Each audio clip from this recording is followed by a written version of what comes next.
going on, guys? Corey here of Kessel Run Transmissions. So we've been putting out a lot of Clone Wars reviews over the last couple of weeks, but now that we're getting into October in just 1 week, that means we're officially in the month that the Mandalorian Season 2 premieres.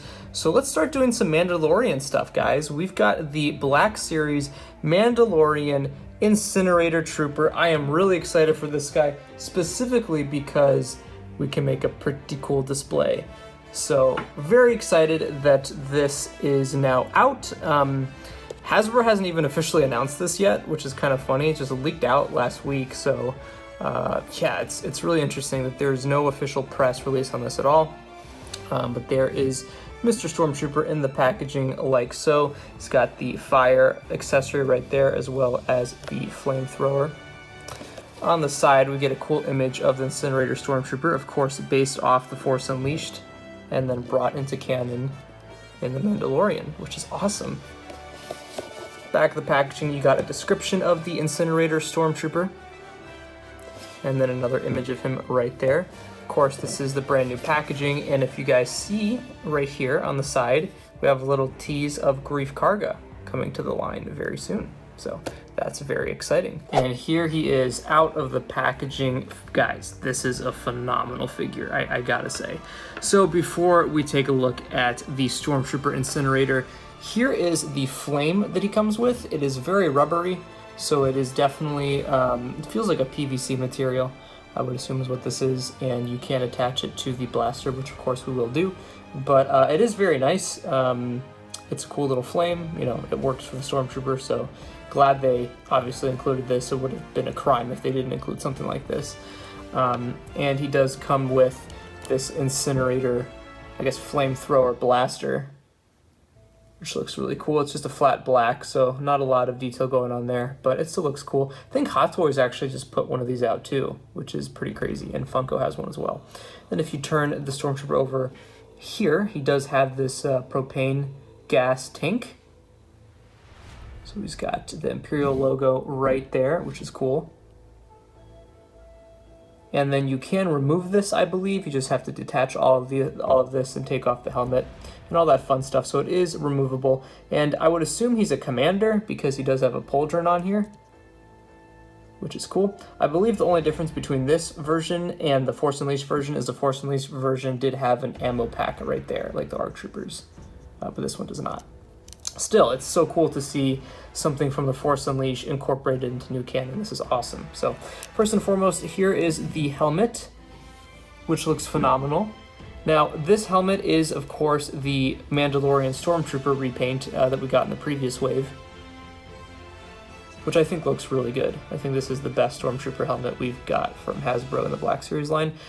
Now, I will say, it's weird because there is a head underneath, which a lot of people have taken off the helmet of the Mandalorian Stormtrooper, and it reveals a Tamora Morrison clone trooper head underneath there, specifically a bald one, so presumably Jesse's at some point. It's very strange, but yeah, so there is one there.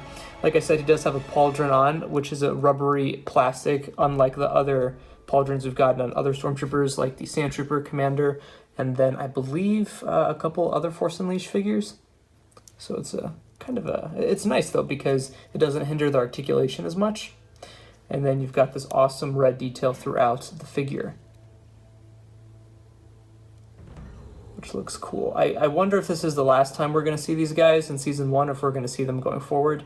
That would be cool if we see more of them. I love how the paint, the red paint, looks battle damaged as well. It's not a clean paint, it just looks like it's been, this guy's been through war, which is cool all around. Even some right there on his boot. It's very cool. Again, in terms of articulation, he does have a ball jointed head with, you know, it'd be awesome if you could remove the helmet, but I think you have to take some steps to do that, and I'm not going to ruin the figure. He also has ball joints at the shoulders, like the Rogue One or the Sorry, I'm calling this a Rogue One Stormtrooper. I know they label it the Mandalorian for the previous figure, but it's a clean-looking figure. It doesn't look like a Stormtrooper remnant at all. But our buddy Jason from Yakface actually confirmed that there will be a remnant Stormtrooper, I believe a Target exclusive he was hinting at, so that's cool. And then he does have, of course, a ball joint at the elbow. It's not double jointed. Wait, is it double? No, only one joint. And then, of course, you've got the standard articulation in the wrists, swivel, all that fun stuff. He does have a waist swivel, as well as hips, double jointed knees, like so, and of course, ankles with the rocker. Oh wait, does he not have a rocker? Oh, he does, okay. I'm gonna get this guy into a pose and see what he looks like fighting Baby Yoda. Here's our guy, Baby Yoda, protecting the Mandalorian against Incinerator Stormtrooper, and that just looks so awesome. This works so well. I think this is a really great figure from Hasbro, and this is exactly why I wanted the Incinerator Stormtrooper, because this is such a cool display. You get Baby Yoda fighting him off with the Force. Obviously, Baby Yoda has constraints because of the articulation, but it's still cool to get him in any sort of pose like this and fighting off the Stormtrooper Incinerator. Look at that. That is so cool. All in all, it's pretty easy to get this piece on the blaster. It does weigh down the blaster quite a bit, so you're going to have to work with the figure a little bit to get the right pose. But this just looks so phenomenal, and then adding Baby Yoda into it looks that much better. And it's just a great figure to add to your Mandalorian collection. So my final thoughts on this guy is this is definitely a figure worth picking up, probably a couple of, and you can make a really cool Mandalorian Season 1 finale display, get a couple Death Troopers, and then when Moff Gideon is finally released, which should be revealed later this week, you can put a pretty cool team together of Imperial remnants with Moff Gideon leading them. So definitely an A+ figure, guys. Hasbro knocked it out of the park with this one. You can expect to see more reviews from us from this wave in the coming weeks. This is the only figure I have from that wave currently, but I know the Armorer is also kind of floating around there, so if I find her, I'll definitely do a review on her and the other figures in that wave that are yet to be revealed. So yes, very cool figure, guys. Let me know in the comment section below if you plan to pick up the Incinerator Stormtrooper based on the Force Unleashed. Super cool. And just a 10 out of 10. Design is incredible. So, alrighty guys, as always, hit that subscribe button to see more from us. You can follow us on Twitter at KR Transmissions. And until next time, may the Force be with you.